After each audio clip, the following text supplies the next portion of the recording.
A civilização humana não foi erguida apenas sobre monumentos de pedra ou impérios militares. Ela foi construída sobre estruturas invisíveis de significado e camadas de processamento mental que a maioria de nós ignora completamente. Em 1956, o psicólogo Benjamin Bloom revelou uma hierarquia que explica exatamente por que você se sente estagnado enquanto o mundo ao seu redor parece cada vez mais superficial. Bloom descobriu que o pensamento humano funciona como uma pirâmide, onde a base é larga, barata e populosa, mas o topo é estreito, solitário e incrivelmente poderoso. A tragédia da nossa era não é a falta de informação, mas o fato de a maioria de nós ter perdido a capacidade de subir os degraus dessa pirâmide. Nós vivemos na era da obesidade de informação. Consumimos 1000 fatos por dia, mas não digerimos nenhum. E aqui reside a primeira grande armadilha, o efeito Dunning-Kruger. Quanto menos uma pessoa sabe sobre a complexidade de um tema, mais ela acredita que o domina completamente. Na base da pirâmide de Bloom, o lembrar é onde o conhecimento entra e sai sem nunca ser processado. É o reino dos slogans, das frases feitas e dos argumentos de 15 segundos que dominam as redes sociais.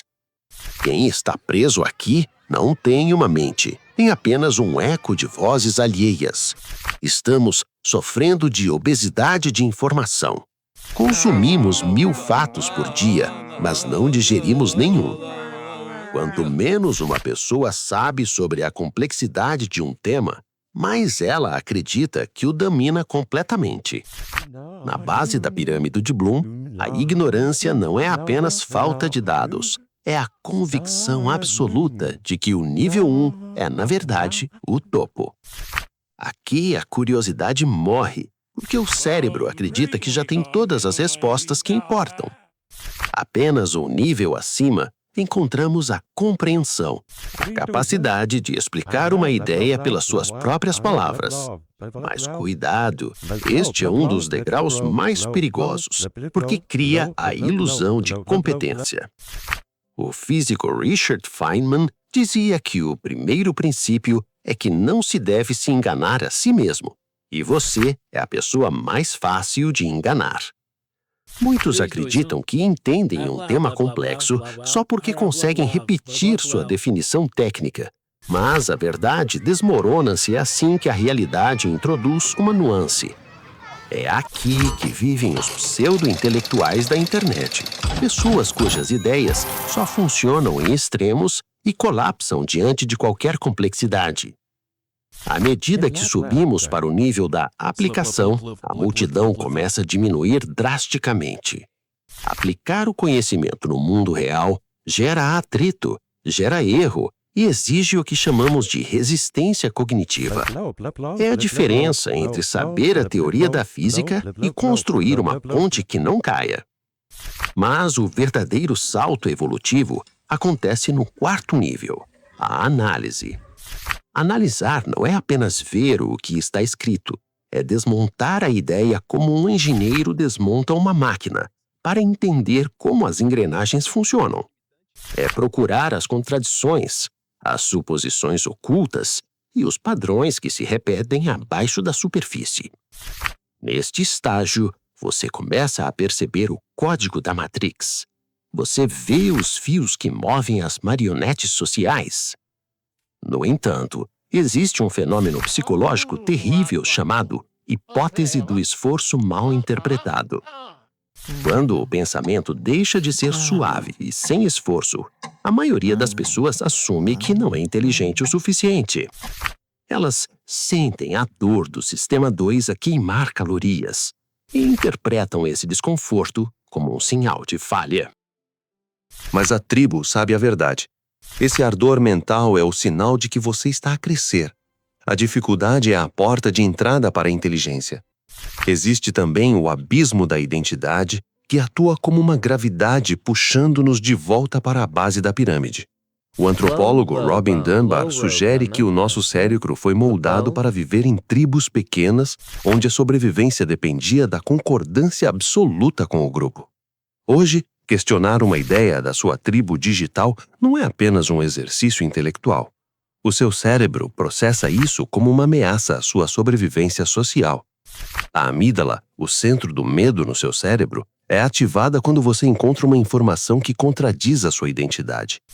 Isso cria o que a ciência chama de vieses cognitivos, bugs no nosso software biológico que nos impedem de subir para o nível da avaliação. Avaliar exige coragem, pois força-o a tomar uma posição, a priorizar uma verdade sobre outra e a aceitar a responsabilidade pelas suas conclusões. No nível da avaliação, você percebe que a verdade não é algo que se encontra, mas algo que se constrói com rigor e honestidade. É aqui que nasce a soberania intelectual, o momento em que você deixa de ser um miserável cognitivo para se tornar um arquiteto da própria realidade. E no topo absoluto de Bloom reside a criação. Este é o nível mais raro, onde você sintetiza tudo o que aprendeu para gerar algo que nunca existiu antes. Criação não é apenas arte, é a capacidade de formular uma nova pergunta que ninguém teve a audácia de fazer. Aqui você deixa de ser controlado pelas ideias que herdou e passa a ser o gerador de novos paradigmas.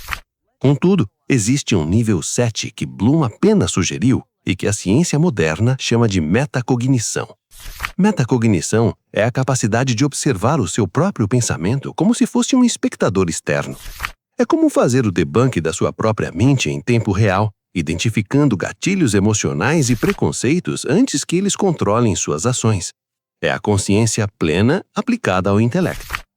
A maioria da sociedade está presa na base da pirâmide porque a tecnologia transformou o pensamento numa prótese digital. As redes sociais funcionam como máquinas de dopamina de slots machine, viciando o seu cérebro em reações rápidas e emoções superficiais. Cada like, cada notificação é um golpe de dopamina que treina o seu cérebro para a distração permanente. Estamos sofrendo de uma atrofia da atenção. Estamos perdendo a capacidade física de focar a mente em um único objeto por mais de alguns segundos. As estatísticas de 2024 e 2025 são o obituário da mente profunda. A compreensão de leitura e a atenção sustentada estão em cada livro em todo o mundo. A nossa sociedade está se tornando um deserto de profundidade, onde todos gritam e ninguém analisa. A política tornou-se emocional. O debate público tornou-se tribal e a verdade tornou-se um acessório da identidade. A rapidez é inimiga da profundidade, e nós vivemos numa cultura que idolatra a velocidade e despreza a reflexão. Sair da base exige o que o filósofo Sócrates chamava de humildade intelectual. A consciência de quão pouco realmente sabemos.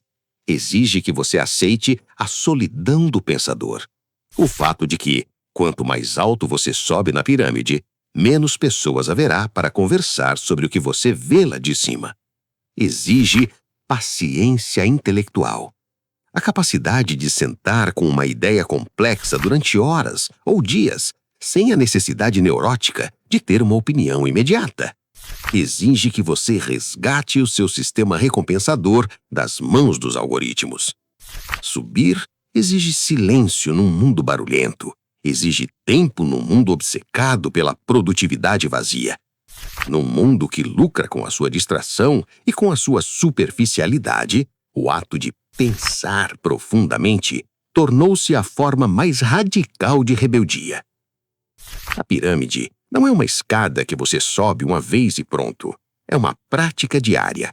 Um músculo que atrofia se for negligenciado por um único dia. Cada vez que você abranda, cada vez que questiona uma reação instintiva, cada vez que segura uma contradição sem pânico, você está a ascender.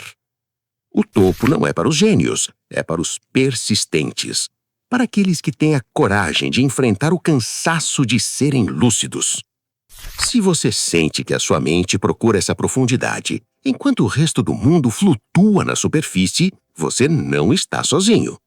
Você faz parte de uma minoria que recusa ser apenas um eco de mitos, algoritmos e slogans pré-fabricados. Você é um primitivo moderno, Alguém que usa a tecnologia do futuro para proteger a chama da consciência humana que nos trouxe até aqui. Inscreva-se na tribo para continuarmos este mergulho na mecânica da alma e nos mistérios da ciência. A gente vai continuar por aqui, e isto foi apenas o começo.